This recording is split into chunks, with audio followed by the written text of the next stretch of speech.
welcome to my channel. I'm Michelle. If you guys are a returning subscriber, hey, welcome back. If you guys are a new subscriber, hey, welcome to my channel. Make sure y'all go ahead and hit that subscribe button because baby, we be lit every other Sunday with the story times, boo, baby. I be having the teas, okay? Don't play with me. And if I have the receipts, I'm gonna post them. Get it, got it, good. Okay, baby, we already know how I come down with story times. Lit as fuck. But yeah, basically this story time is gonna be about how I went on the worst day ever with a broke man, because I don't want to call him the N-word, you know, we gotta keep it a little classy, you know, a little classy. But I went on a date with a broke man, y'all, and let me tell y'all, I should have known better. For the simple fact is I live in Atlanta. Atlanta is home of the scammers, the DL, the wanna be rich but really broke, the I'm going to have sex for money city. Like, Atlanta is just, it's, you know what, let me not even downplay it. I mean, that's what it is, but at the same time, Atlanta also have like some good positive, you know, things going on as well. So yeah, that's pretty much, you know, how Atlanta is. But yeah, y'all, so I went out on a date with a broke or whatever, and y'all, he didn't have no money. That is the honest truth. He ain't had no money. So I'm gonna go ahead, I'm gonna, you know, pretty much let y'all know how the story time went. Make sure you guys like, comment if you guys are into my channel. Make sure you guys go ahead and hit the subscribe button because baby, my intro is already too long. So let's go ahead, let's hop to the story time. Period. Basically, I just want to give y'all like a little backstory on how me and Broke actually in the meeting. Y'all already came up with a name because it's not hard. He broke, so I'm gonna call him Broke. And that's on period. But basically, y'all, me and Broke in the meeting when I was at work, and he was like real cool. Like, I really liked his vibe. Like, he was funny, you know, he told the jokes. He was like basically the class clown but at work. Like, the boy was funny, stupid as hell. So when me and Broke chill, he would come to my house. I never went to his, which should have been a red flag, number one. And for two, Broke was like way older than me, and I'm like, now that's, you know, I was a victim. I was a victim, y'all. But you know, when you young like that, you be like, oh, I'm talking to an older man, like, you know, they be lit. Girl, no, it's the reason why he can't get a female at his age. So that's red flag number two. Okay, y'all ready for the red flag number three? He had a kid. Oh my god, like, I'm still a kid myself and I'm messing around with somebody that got a kid. Like, this is why I don't do baby daddies for real. So 3 red flags, y'all. It was like 3 strikes out. I should have threw in the towel, but instead I did not. For the simple fact is I really didn't care. I was just happy because he was older and he had a car. So that's basically honestly the truth. But I kind of too much, you know, pretty much set myself up for that. So one of these days I ended up texting Broke, and I was like, bro, can you be my +1 at my friend party at the lounge? Yeah, this is me and Broke first time actually ever going out. We never went out to eat, movies, little picnic stuff. We never did none of that. So this is like my first time actually going out with him somewhere, like the very first. So when you normally go out with a man, they normally either pay for stuff, or, you know, he pay for the food, you tip, whatever kind of method you have going on. Me personally, I feel like if I go out with a man and he buying everything, the least I could do is like tip, or you know, do like, you know, little something, you know, just show like, yeah, I appreciate, like, you know, I got it too. Like, baby, I got my own money, you know, I'm very independent, but I like your money too. You know what I'm saying? But yeah, so I was kind of pretty much expecting Broke to pay for everything at that time. I don't know why, but I was like bitch, you know, you the man. Y'all, first of all, I got tricked because he had a nice ass car. And let me tell y'all something, when people be having nice cars, 9 out of 10 they probably broke. Especially when y'all both work the same exact job. it kind of give a red flag. Because it's like, how do you work a job that's paying like $13 an hour, but you driving like in the latest Mercedes Benz or the latest what BMW or whatever? Like, how are you able to afford that? Now y'all, I am not saying that that's everybody's situation, but for his situation, it's like that. Okay, I'm just keeping it a buck. That's how I feel. Like, how would you even afford this? But you know, in my mind at the time, it wasn't like that. I just saw that he had like a nice ass car, and I'm just like, oh baby, he got the coins, he got the moolah. That's the only thing that was running through my head when I saw that car. But I got fooled by the car, because behind the car he was broke. He was broke. So he comes, he picked me up, y'all. We laughing, we kicking, we talking. Boom, we make it to the event. So when we go make it to the event, me and all the other girls, we taking pictures, you know, we like talking, we catching up, we doing like everything, you know, that the girls were doing. You haven't seen them in such a long time. So Broke felt like he had to be next to me, or at least see me, and he was very, very territorial. That is another red flag. It was like, oh, if somebody too close to me, oh, you have to back up. Like, bitch, I'm not no celebrity. Bitch, I know these bitches. These bitches from the hood. Bitch, I'm from the hood. You know what I'm saying? Like, come on now. Don't do too much. So he'll be like, oh, you know, back up or whatever like that. So I'm just like, okay, you know, try to brush it off. You're not trying to really like ruin the fun, because you know your vibe is gonna be messed up. I already knew it was gonna be a bad night. I already knew something was gonna happen, but I wasn't sure what it was going to be. So we walking up to the club, y'all, and if you guys have ever been to a club out in Atlanta, y'all guys could tell that when it's a female, they let the female security guards pat down the females, and the man security guards pat down the man. Of course, you know why. So he got pat down first, and I see him like walking to the booth to go and pay. So me and the other girls, you know, we getting pat down, we getting searched, we doing all this other stuff. So I walk next to him.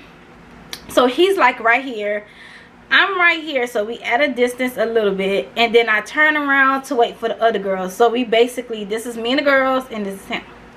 So he goes and he talks to the lady or whatever, and then he walked behind the booth. Like, after he already paid, he walked behind the booth. So I'm like, okay, well, I'm telling the girl, I was like, well, I guess he paid for me already then. I mean, I wouldn't mind it, like, okay, you know, he done paid for me, okay, good. So I'm walking up, y'all, I kid you not, I'm walking up thinking that this boy had to pay for me to get in the club, because it was only $20. Y'all, the lady said, oh, well, it's gonna be $20 for each. I was like, wait, he did not pay for me to get in the club? I was like, oh my God, like, no freaking way. No way we drove together and you ain't even pay for me to get in. Yeah, I was legit like, no freaking way. Like, yeah, I was literally shook, because I was like, yo, like, I don't get it. Like, I really don't know what to say to that. So when the girl said it was $20 for us, I'm just like, you know what, cool, I'm already here, like, here go the $20. So we go inside the club, y'all. When I tell y'all, Broke was literally behind me on my ass. And I'm like, you know, can you back up a little bit, because it's already like, you ain't pay for my way to get in, but yet you want to be all up on me because you see all the niggas is out. Like, boo, tonight you're not my man. Like, you know, back it up, you know. What they said for COVID, 6 feet please, because baby, this ain't that. So we end up going to go get drinks, y'all. The drinks that we actually got was really cheap. I want to say they probably was like $5. So me and the girls, we buying drinks, y'all. We taking shots or whatever like that. We buying each other drinks, y'all. And guess what Broke was doing? Standing there rolling up. Broke did not take no drinks. Now y'all, the drinks was literally $3 to $5. You drink, so why aren't you buying no shots? Why aren't you buying me a shot? You know what I'm saying? My homegirl buys me a shot, right? Yeah, the cups are about probably like this small. He was like, oh, well, can I get a taste of your drink? I told him no. You cannot get a taste of my drink. My homegirl paid for this. I told that straight up no. Like, nah, boo. You can't get a taste of this drink at all. I'm sorry. No. I don't want you to get none of my drink. You ain't paid for me to get in the club, but you want a sip of my sip of a shot? No. No can do. So he was like, oh man, you acting stingy. You acting like I can't get just like a little squig of a shot. And I told him no, like my friend, but my shot was like, buy your own shot. Like the same way I had to buy my own little ticket to get inside this club. I had to give her $20 for it. You could buy your own shot. You have money. You did not spend no money. So yeah, we kind of going backwards and forward at this point, because it's just like you only spent $20 throughout the whole time that we have been here. But yet you asked, can you have a squig? Yeah, he's walking around with this outfit on. He had on these big ass chains, like literally 3 to 4 big chains. They probably came from the discount mall. Like, you walk around here like you got the money, and in reality you ain't got no money. Like you ain't got the funds. I'm so sorry, you don't have the funds, sir. So my homegirl was like, oh well, let's go ahead, let's do hookah. Now a bitch like me, I love some hookah, baby. I love hookah, love them. Okay, baby, no problem about it. So I'm like, okay, we can do hookahs. So I had ended up looking at Broke, and I was like, okay, Broke, are you gonna pay for my hookah, or do I have to pay for hookah myself? He was like, oh, let me go ahead, let me look at my Cash App card. So I'm like, okay, cool, you looking at your Cash App card, that's fine, you know, I'll wait. But in the back of my mind, I'm just like, you just said you had to go to an ATM before we even got in the club. Where's your debit card? You don't have a credit card? Like, I'm not understanding. How do you even go out to a club and don't have no money? So after Broke got done rolling up or whatever like that, he pulled out his phone, he pulled out his Cash App, he showed me his Cash App. Y'all, guess how much money he had in his Cash App? Just guess. $5. He had $5 fucking on his Cash App card, and now it all made sense. That's the reason why he wasn't buying no shots or no drink, because he really did not have the funds to buy that stuff. So I was like, you know what, I got it, I'll go ahead and I'll buy it. So I ended up asking the girl, I was like, hey boo, you know, how much are your hookahs, like what your hookah prices are ranging from? And she was like, oh, hookah's $45. So I'm like, okay. So I'm like, you know what, I'm digging in my purse or whatever, trying to, you know, scrape it up, you know, the cash or whatever that I had. He gonna whisper in my ear, y'all, and said, oh baby, I got $5. The hookah is $45. The hookah is not $5, sir. What are you talking about? Baby, if you want to contribute or pay anything, maybe pay the whole $45. I don't need no $5. Wow, you sent me $5 like this is a discount coupon that you gave me? Like, baby, $5 is nothing. I can scrape that up with penny, nickels, and dimes. Like, what are you doing? So I said, no, go ahead and keep your little $5 because you're going to need it. Y'all, when I tell you, when I said that, at that moment, I knew his blood was boiling, okay? Boiling. Y'all, I did not share my hookah with his ass at all. Basically, I damn near kept the hookah to myself because, you know, I paid for it. You know, and I let the girls, you know, have a little bit of, you know, puff pass or whatever like that. But for the rest of the night, baby, the hookah was mine. Okay, baby? Yes, we all, because, you know, even though I went out and, you know, it was the girl event, nobody really chipped in for the hookah. So I'm not going to just be letting you hoes sitting up here, blow my, you know, my little air, and y'all ain't really chipping on the hookah, cause baby, we all was right there. But then again, you know, it's an event, so you know, I let it slide. They did get a little puff pass, but for the end of the night, the hookah was all mine. Like, you know, I guess everybody got lightheaded or whatever like that, so it didn't even matter. But the hookah was mine at the end of the night. So my friend ended up feeling the elephant in the room. She already knew like something just wasn't, you know, it wasn't all that happy excitement. It was like straight like dull. When I say straight dull, it was straight dull. So my homegirl texted me like, oh, are you okay? And I told her, I said, girl, like, niggas are broke. Like, I don't know what's going on with these niggas. Like, ain't no way he came out here. He ain't got no money. He driving this nice car.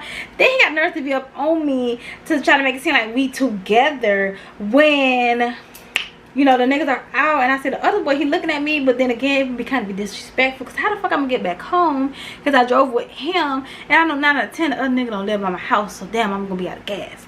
Like, y'all, me and her's having like a whole conversation. So in the midst of me and her texting, he looks at me. He was like, oh, you're so beautiful. And try to like give me a hug and all that.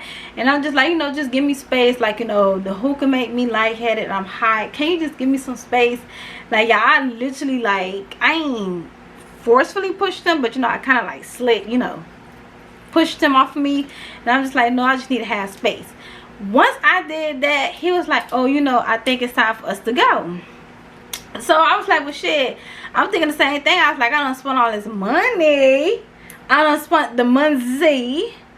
I think it is time for us to go. So I ended up telling the girls, I was like, hey, y'all, I'm gonna see y'all later. You know, it's nice, you know, seeing y'all, me and half of y'all. Like, y'all, we had a fun time. So, y'all, we getting in the car, whatever like that. And we driving back to my house so he could drop me off. So this is probably like around 3 in the morning. So I get we get to our house. Well, we get to, oh, not our house. Oh Lord, I cannot. Oh Lord, no. We get to my house or whatever like that, and we sitting in the car, we having a conversation. So all of a sudden we talking and his phone rings, right, y'all? His phone rings. Y'all, when niggas are trying to be, it's one thing when you're good at being sneaky, and then there's one thing when you are absolutely terrible at being sneaky. It's the difference. Y'all, his phone rings. He have his phone on the driver's side by the gas pedal and brakes are at. His phone is way down there. So when it's ringing, like he's, you know, scooped down to grab his phone, he looked at it, he was like, oh, that's my sister. Why is your sister calling you at 3, 4 in the morning?